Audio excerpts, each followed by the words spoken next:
matchs. Elle en a gagné 33, perdu 4 seulement.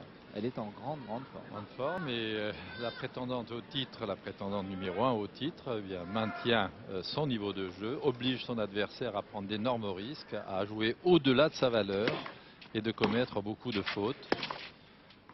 Car son adversaire, Hingis, vous voyez, elle est obligée de jouer comme ça pour parvenir à marquer un point, mais jouer comme ça, eh bien, pour réussir tout le temps, mais on est le meilleur joueur du monde et quand on est au-dessus de sa limite de vitesse, c'est-à-dire en rupture, on fait trop de fautes et ça donne le score que vous voyez affiché à l'écran contre vous. C'est bien joué, la balle revient. Et voilà.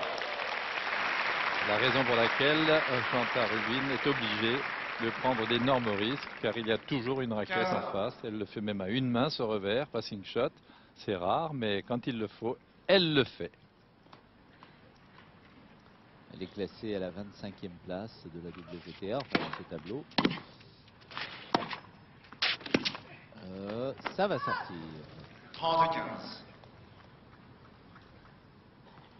40-50 minutes de jeu seulement. Chanda Rubin qui est elle aussi restée longtemps éloignée des cours.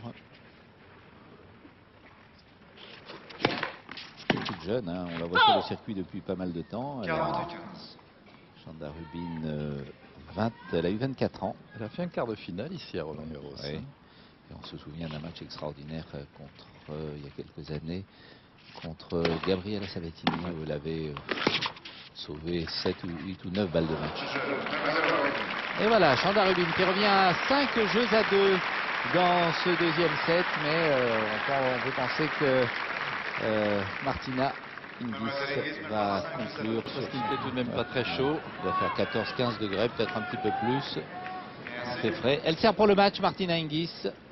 S'il vous plaît, asseyez-vous très rapidement derrière les joueuses. Merci.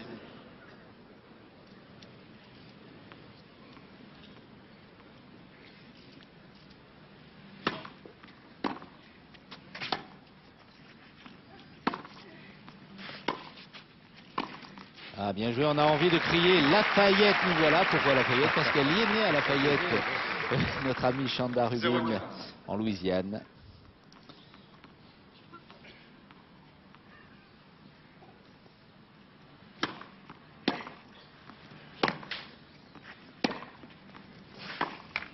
Et bien voilà, magnifique. quand elle est un petit peu bousculée et ben voilà qui remonte un peu la pente, Chanda Rubin.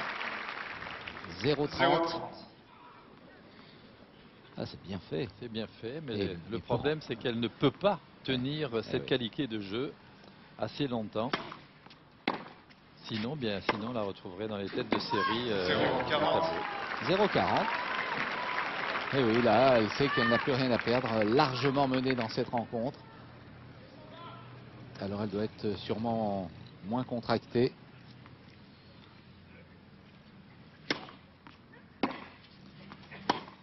Ça, c'est bien fait. Bonne balle. C'est bien joué ça. Elle est faute, elle est faute. Ce match coupé. Oui, elle est faute, c'est très net. Un superbe coup de fond de cours, Michel. L'arbitre va le confirmer. Absolument. Et jeu Chanda Rubin.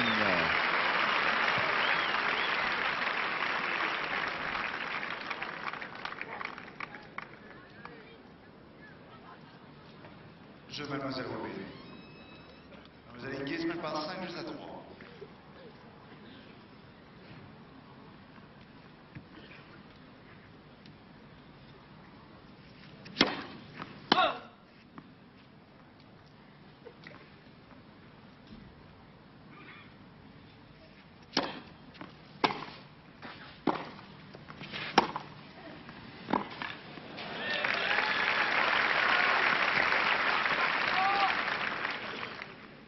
Martina Hingis va probablement durcir le jeu par rapport aux deux derniers où elle a été plutôt baladée, même dominée.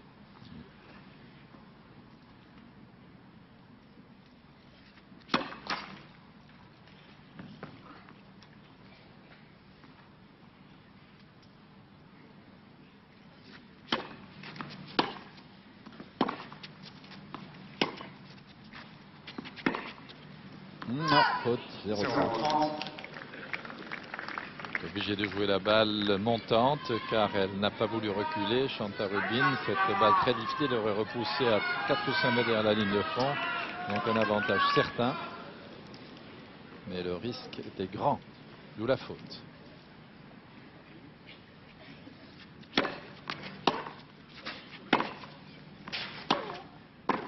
Ça va y être. Super. Et oui, et ça fait 3 balles de match pour affronter au prochain tour Monica Seles ou Marie Pierce en 0-40. demi-finale.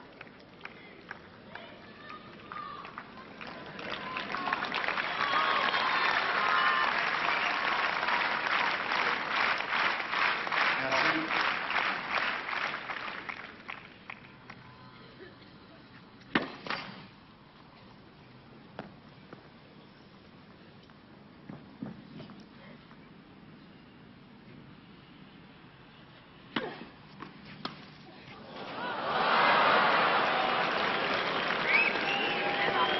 Pas très gentil ce qu'elle a voulu lui faire là. Hein. Sur la balle de match, amorti sur retour de service.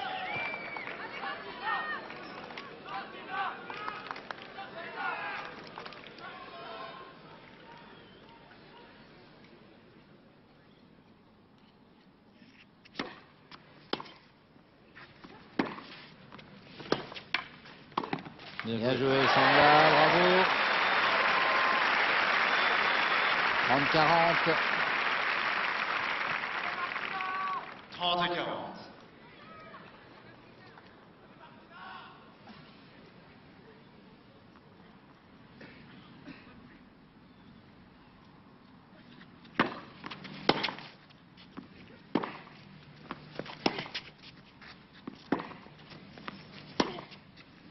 Ah, faute. Ah, bah écoutez, moi je la voyais bien faute cette balle. Il me semblait aussi. Ah oui. Ça va finir. Elle dit rien, Chanda Rubin, mais la balle était vraiment à l'extérieur de la ligne.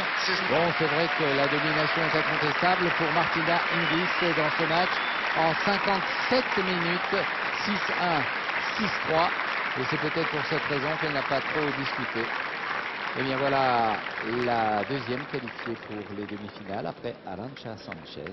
C'est Martina Hingis, tête de série numéro 1. Et